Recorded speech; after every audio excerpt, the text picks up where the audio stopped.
So by default, what you see in Thunderbird is the default theme. So if you want to go ahead and change the theme from light to dark, let's say for example, then you need to go around under tools and then onto settings right here.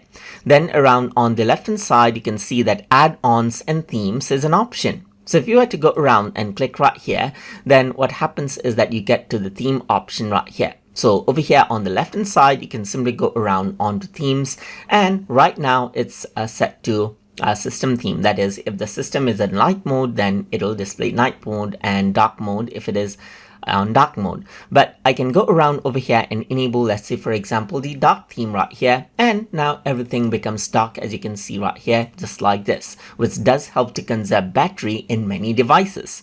You can go around and enable the light theme as well, just like this, or you can go around onto system auto, which actually goes around and takes the theme applied onto the system, whether it is light or dark, and then applies it to Thunderbird. In my case, it is applied as light, and that is why you can see that the theme that you see right here is light as well.